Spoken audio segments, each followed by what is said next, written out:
Right now, at the time of recording this video, Bitcoin is under 100K. It's sitting at 91K right now. And this is a time of year where you've been telling your friends all year, your family, invest in Bitcoin, buy Bitcoin, buy Bitcoin, buy Bitcoin, and they ignored you. But as soon as it starts crashing down, that's when you start getting all them texts. Hey, what happened to Bitcoin? Hey, what about that Bitcoin? I told you I was right. I told you you shouldn't have invested in Bitcoin. But what if I told you right now is actually the perfect time to invest in Bitcoin? And this is not financial advice. This is just entertainment purposes. But throughout majority of the year, right, Bitcoin was sitting around between like 110K. And so at that time period, it was close to the all-time high, maybe around like 8% away from the all-time high. Traditionally, when you invest in an asset, you want to buy it low and sell high. Even though I think you should buy and hold Bitcoin for at least 5 years minimum. But right now is the perfect time at 91K. And why do I say that? So traditionally, Bitcoin has followed what they call a 4-year cycle. What is a 4-year cycle? Basically, every 4 years, there's a halving event. Bitcoin has a limited supply of around 21 million coins. It's not exactly that, but it's pretty much 21 million coins. So that means only 21 million coins will ever be mined and created. And the way to create Bitcoin is through energy and hash power. So you have something called miners. The miners, every 4 years, the amount of Bitcoin they can mine gets cut in half, right? So we had the last halving event in 2024, and the next one's going to be 2028. So whatever they can mine in 2024 and 2028 is also going to be cut in half. And so what ends up happening is right around that halving event is you're going to see Bitcoin is going to start running up that year. So it ran up a good amount last year, basically from 30K to 100K, which is a good. And then this year you're supposed to have a crazy blow off top. Like you can see Bitcoin go 300%, 400% in a year. And so that cycle usually ends around Q4 of the following year of the halving. And so what you're seeing right now is that a lot of big sellers are selling Bitcoin right now, people who've been holding for 10, 14 years. And what you're seeing is that new people are buying up Bitcoin. So you see big banks, institutions, new holders buying up Bitcoin. And that's right now the average cost basis for most Bitcoiners, for new holders, around 70, 80K. So what I'm saying is that because people thought the halving cycle was going to be over this quarter, people are selling and anticipating. They're anticipating to keep on going down, down, down. But what you've seen is that Bitcoin hasn't had too many crazy drawbacks because big institutions such as BlackRock, Strategy, Fidelity, JP Morgan, they're just buying up these coins. And so when they're constantly buying up these coins at low value, that means that going down to the downside is going to be lower and lower and lower. Why? Because there's always going to be buying pressure at low prices. And so what I'm trying to say is traditionally you will see Bitcoin go down 80% after a halving cycle. I don't believe you're going to see that anymore. And to be honest, I think those halving cycles are completely broken. I think it's done. I think what's going to happen is that going up into next year, it might fluctuate. It might stay down.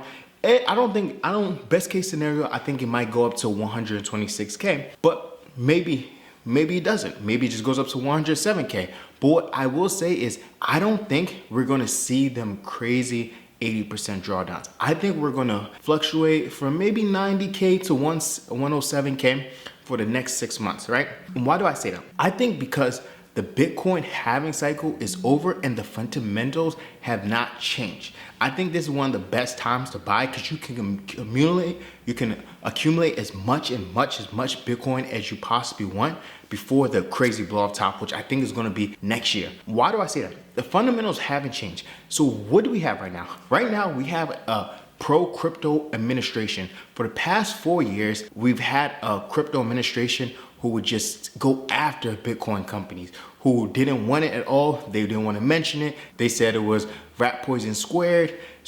But right now we actually have a president who's passing Bitcoin legislation. They're passing the Genius Act soon. They passed the Genius Act, the Clarity Acts. And also they made Bitcoin into a strategic reserve. And then we have our president of the United States. His son is actively making a Bitcoin mining company, and he's actively going on podcasts, promoting it, talking about what he's doing in crypto, and they want to make it into crypto capital. Also, what do we have? We have a bunch of institutions buying it. So we have BlackRock, Fidelity, JP Morgan, strategy buying this. So why does that make any difference? It's because traditional investors, they have a certain way of investing. They buy at the bottom and sell at the top. So traditionally, when we had the 4-year cycle, we'd see 300-400% returns. Why? Because retail investors would just jump in, which is good because it makes the price go up crazy high. We get a lot of price action. But the problem is when it starts dropping, they also sell, which made us go them 80% bottoms, right? And then they would leave for a year. So now that we have institution buying, what does that mean? They're constantly going to be buying, and they plan on buying the dips. They're not going to be willing to sell when it's crashing, because they have to make a profit at the end of the day, right?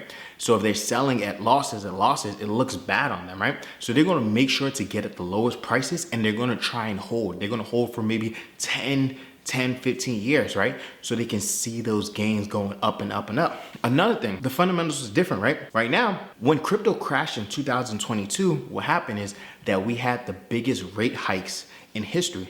Why? Because around 2020, we had a global pandemic, and that caused us to print tons and tons of money, and we had interest rate at like 0.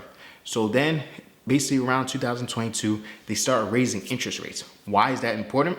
When you raise interest rate, it's harder for people to buy money. So it's harder for people to borrow money. So the way companies pay you is they borrow a loan, and that's how they pay you. And with the profits, they'll eventually make that money back, right? Or even with inventory.